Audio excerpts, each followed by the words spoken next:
Over the past few videos, I have taken a look at how you can apply Lego math to your Lego creations. In this video, we're going to delve a bit deeper into that and start looking at Lego geometry. To begin with, we're going to look at how you can apply Pythagorean theorem to creating angles in your Lego MOCs. As in previous videos, I've included a link to free instructions for this little MOC here.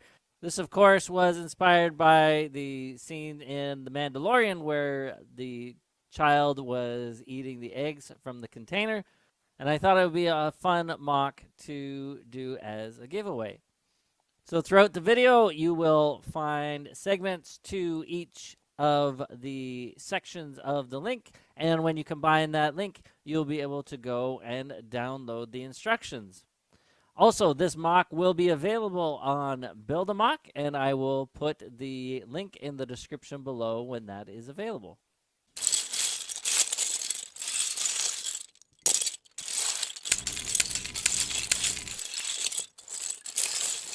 When I first started out with Lego design, I explored a lot of different things with geometry and how I could apply what I know about geometry to Lego design.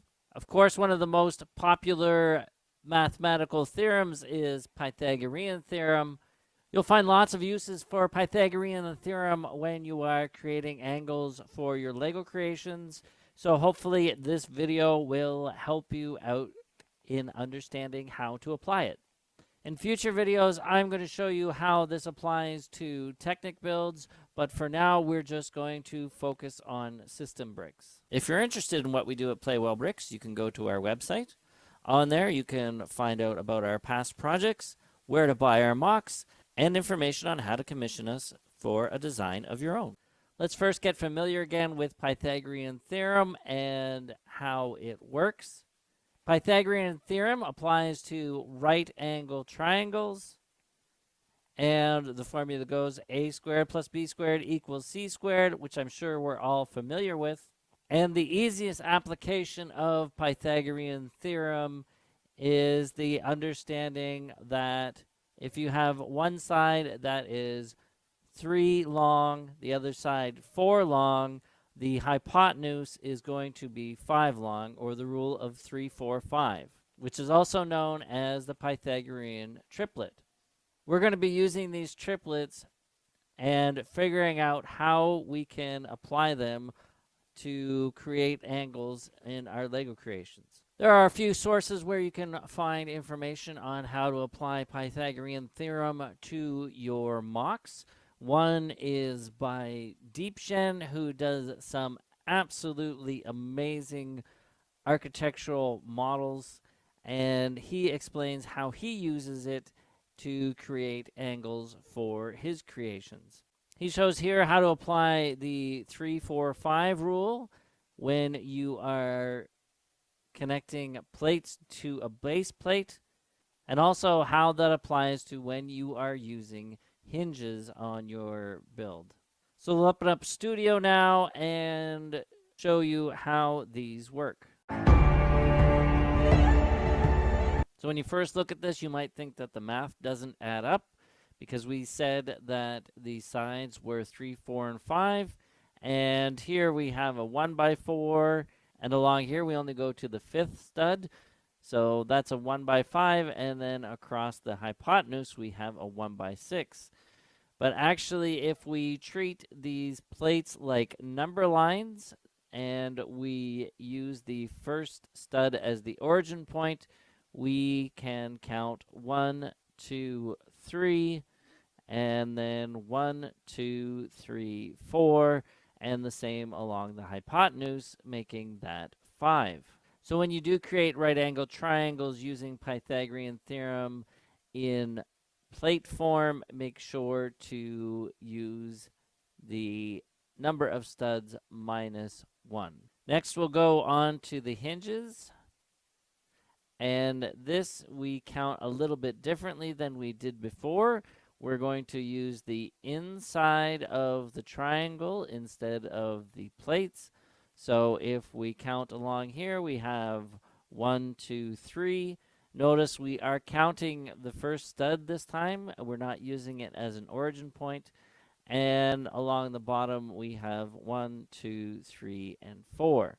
And across the hypotenuse, we have 1, 2, 3, 4, and 5.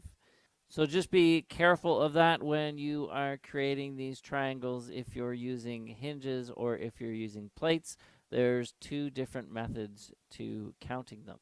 I talked before about using Pythagorean triplets like 3, 4, 5 to be able to figure out how we're going to make these connections happen. But there is this really great online resource that is already available where they have gone through and created an interactive tool that you can use to automatically calculate the placement of the studs in order to create the angles that you want. This one is even better because it shows the half stud points. So where it is yellow is where there's a half stud connection, and the green are the standard connections.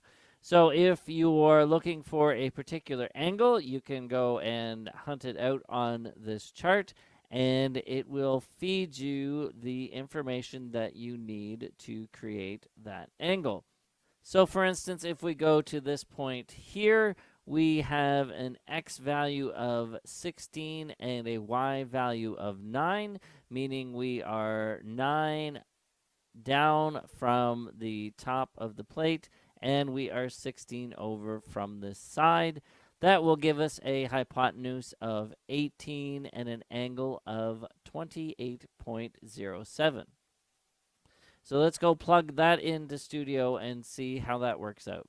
Okay, back in Studio now, we have our one round stud at our origin point, and we have a 16 wide plate. So we obviously know it's 16 studs long.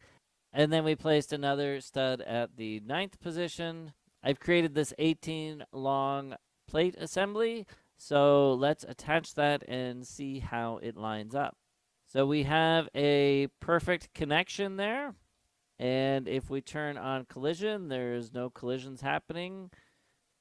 So we know that is going to work in real life. And if we check our angle, we have an angle of 28.07. So that works out perfectly.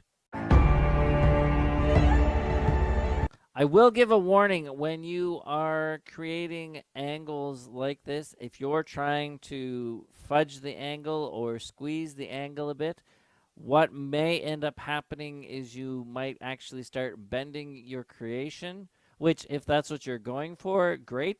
But just know that it may cause some tension or instability in your build. So that's something to be aware of when you're trying to force angles rather than working with the geometry that we have to work with. So hopefully this video has helped you out to show you how you can apply Pythagorean theorem in your Lego creations to get the angles that you want. I will be covering more Lego geometry in future videos. If there is something that you would like to learn about, then please leave the suggestion in the comments below, and I will try to get to that. I hope you've found all the clues to the Hungry Child MOC.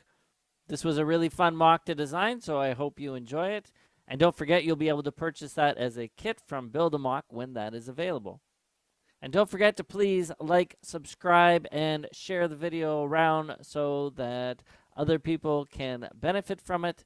Thanks so much for watching. Have a fantastic day. Keep dreaming in bricks. Bye-bye.